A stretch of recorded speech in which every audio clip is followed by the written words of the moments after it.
The stock market is selling off again, hitting a new low of this cycle today following some major developments, including Dollar General that says people are trading down even more so today than they were before, that has really accelerated in the past couple of weeks and not forecasting any improvement this year. Barclays has lowered their growth outlook by 60% for the US economy's GDP print this year. The AI Investor Sentiment Survey has a third straight week of over 50% bears. This has not happened since 2009. At the same time in which the NASDAQ is getting its by far worst month of outflows in years. I mean, we all remember 2022. The worst month you had was an outflow of $9.5 million for the QQQ.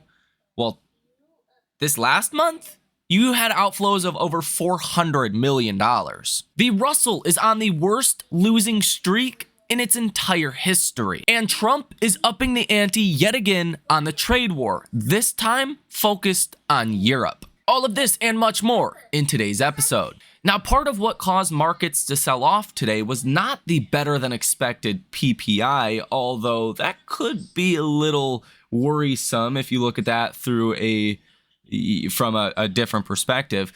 Trump says that if the EU does not remove tariffs on whiskey, the US will put a 200% tariff on all wines and champagnes coming out of the continent. And as I said, PPI, the headline month over month, came in at 0.0%. Expectation was 0.3%. So that was a big miss to the downside.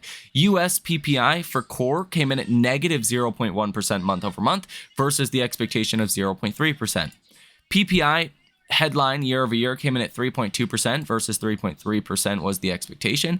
And PPI core year over year came in at 3.4% versus 3.6%. Now, the month over month plummeting of core and headline can be a sign that the economy is weakening. More often than not, when inflation is falling or even going negative in the case of core PPI, you see the economy also weakening at the same time. We've seen this in China. China has struggled with deflation in the last year or so, and the Chinese economy has not exactly been doing that great. Now, one of the biggest permeables, Ed Yardeni, just chopped his end-of-year S&P target from 7,000 down to 6,400 with a worst-case scenario of 5,800. He is really cutting the valuation multiple, now expecting a range of 18 to 20 instead of 18 to 22. And according to a new CBS survey, 60% of Americans currently say the US economy is bad.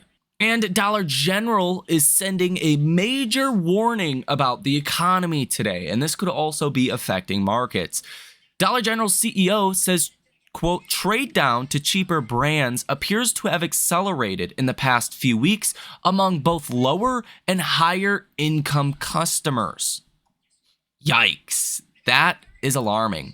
They say, quote, our customers continue to report that their financial situation has worsened over the last year as they have been negatively impacted by ongoing inflation. He goes on to say, quote, as we enter 2025, we are not anticipating improvement in the macro environment, particularly for our core customer, which does tend to be the lower income earners. They say, what has really become apparent leaving the fourth quarter and moving into the first quarter is the trade down is back in both mid and higher priced categories. Wow. He says, so far, there's nothing that suggests the trend is slowing. If anything, we may have seen it accelerate a bit in the past few weeks. That's really bad. 70% of the consumer, or 70% of the economy, is consumer spending money. Like, if people are spending less money, that is directly tied to GDP and directly tied to recession odds. So Dollar General being a wide-spanning company that has presence in almost all 50 states, that's not a great sign. This follows other warnings you've already heard from Home Depot, Lowe's, Walmart, and virtually every other retailer that has reported earnings. Now, also negatively affecting markets today, Treasury Secretary Besant said the White House is focused on the, quote, real economy and not concerned about a little market volatility. He says, we're focused on the real economy. Can we create an environment where there are long-term gains in the market and long-term gains for the American people? Quote, I'm not concerned about a little bit of volatility over 3 weeks. Quote, the reason stocks are a safe and great investment is because you're looking over the long term. If you start looking at micro horizons, stocks become very risky. So we are focused over the medium and long term.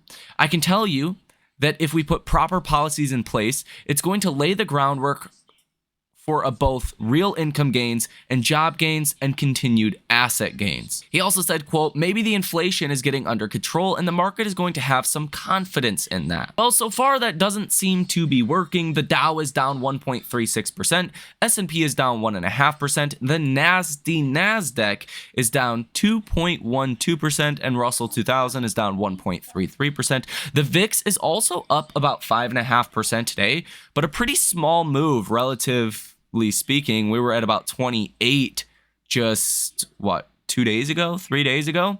So the VIX has actually fallen a bit, and this does not look like the process of forming a bottom. You need capitulation to form bottoms. You need everyone to rush into puts in order to really flush out positioning.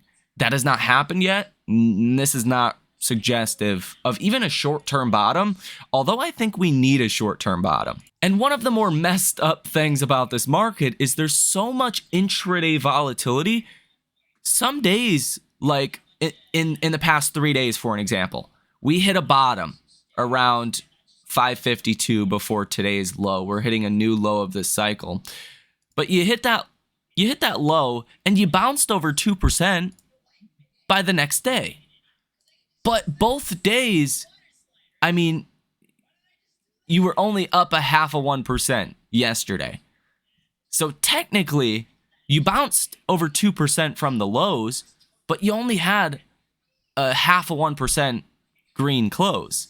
So there's a lot of that intraday volatility where you are getting bounces, but it's not holding. And yesterday's bounce was really lackluster considering we're in a 10% correction. You would want to see like a strong bounce. That did not happen. Also in the news yesterday was the Bank of Canada's Governor McLean that says, I am not ruling out an unscheduled rate move if something severe happens suddenly. I pointed this out in the last video that this is really alarming for the American economy as well, because if you look at the unemployment rate of Canada and the US, we tend to follow each other. Like these tend to look almost identical, okay? And we go into recessions at the same time. So for everyone to be nervous about Canada going into a recession, or for, Bank of Canada governors to be talking about emergency rate cuts, that's actually a big red flag for the US economy as well. Couple that with all of the recent data that we have had, and I'm not surprised stocks are still selling off. Now, we do have one earnings in particular today in after hours that will be important. That is Ulta Beauty. Now, you've seen weakness in cosmetic companies recently, but Ulta Beauty is like the retailer side of that. So if Ulta has bad things to say about the consumer, just add one more kind of validation to the recession concerns to the list. You also have earnings from DocuSign and Semtech today in after hours as well. Now, as Ryan Dietrich points out on X, bears are above 50% yet again. In the new AI investor sentiment survey that came out today, this is the first time this has happened since the October lows in 2022. And before that, you have to go back to March of 2009. So, I mean, this is normally what you see as markets are down 30-ish% from all-time highs. This is very abnormal to be happening as markets are still only down 10% from all-time highs. This to me is not exciting. This to me is actually big red flag. Now, couple that with the flows data from ETFs, you can see QQQ flows for the last 30 days are actually negative around $418 million. Even during 2022, you only had one negative month, and that was April of 2022, and you were negative $9.5 million. People are rushing out of these stocks in a way that you have not seen in a very, very long time. Now, again, the AI Investor Sentiment Survey currently shows bullish investors at 19.1%, neutral investors at 21.7%, and bearish investors at 29.2%. Also, again, creating some of this uncertainty today, Chuck Schumer says that Democrats will be blocking the CR bill from passing, which will likely result in a government shutdown on March 15th. That is 2 days from now. 60-day plus auto loan delinquencies in the subprime cohort, that is less credit-worthy borrowers, hit 6.56% in December of 2024, the highest ever recorded. That's up from 6.01% in November of 2024 and 6.27% in 2023. Barclays now sees 2 Fed cuts in 2025 after cutting US GDP estimates. Barclays analysts cut US GDP growth for 2025 to 0.7%, down 0.8%. So they cut their growth estimates by 60%. That's a huge downgrade. They raised their inflation expectations to 3.2%, up 40 basis points or 0.4%, citing higher tariffs and trade uncertainty under Trump. They now expect 2 Fed cuts in 2025, 25 basis points each in June and September, due to a weaker labor market, up from 1 and 3 more in 2026. March, June, and September. Tariffs are now assumed at 15%, up from 10%, with unemployment rising to 4.2%, up 0.4 percentage points. That's not very comforting if you are getting nervous about a recession. I mean, GDP growth only at 0.7% is getting a little too close to that threshold for comfort. And also, to the point that I made earlier, core PPI was negative today. This is only the second negative print since 2020. So normally, like you could see 2021, right? Yes, you had a lot of inflation. 2022, even 2023. Yes, you had a lot of inflation. Core PPI was high, but that is also correlated to good economic growth. And even what we've seen recently has been okay, right? Growth has been okay. Inflation has been higher. Well, now you're going negative again. Is this a sign of a weakening in the economy? I think you can make that argument pretty easily. IWM is on track for its 7th consecutive red week, which would be its longest losing streak in history. This has never happened before. And that's why I think right now, again, is really not the moment to be buying the dip. There's way too many red flags out there, way too much uncertainty that the economy could be heading towards recession. I mean, you want to listen to the money. And when the money is dumping momentum, they're dumping IWM. You've seen the first month of outflows for the QQQ since COVID. Like, you want to be a little nervous. Or cautious, I should say. And as, again, I mentioned earlier, the NASDAQ 100 has now seen an intraday drop of at least 1% for 16 consecutive days. So you're really getting these big drops, these big rallies. So you are getting some bounces, but they're immediately being sold. It's just a way to really liquidate positioning without being as destructive on the broader markets. And the S&P 500 hits its most oversold level since September of 2022. Trump said this about the government shutdown negotiations: "If they need me, I'm available." Mnuchin, the Treasury Secretary for Trump the first time around, says a 5 to 10% correction in stocks makes sense, and it's natural. He says, "I don't forecast the US at all going into a recession." Trump says, "We've been dealing with Denmark and Greenland," and he says that he thinks the annexation of Greenland will happen. And in case you didn't know, Trump says that he inherited egg price problem. Trump said today the EU and China are treating us very badly, going on to say that the government shutdown might lead to very, very high taxes. And he says a government shutdown could delay the tax bill. Trump says that he will not bend on Canada metals or April 2nd tariffs. Trump says there will be a little disruption and won't be long. Again, let me just make this clear. The Trump administration is trying to push us into a recession. I think there's an interesting dynamic going on here, though, because I think the average American, middle income, low income, average income American, believes we've been in a recession for a long time. I think that's why they voted for Trump. So, I think they're already in a bad situation with a lot of people that fail to make ends meet.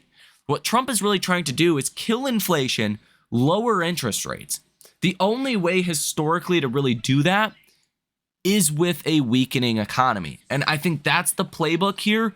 And I don't want to step into a freight train, okay? I'm going to stay out the way of the freight train, let it pass, and then, go over the tracks afterwards. Trump says we don't need Canada's cars, energy, or lumber. Now, there was also positive news about a potential 30-day ceasefire with the Ukraine-Russia war. That did momentarily boost markets, but it was sold off pretty fast. You can also see that the fear is coming back today in markets.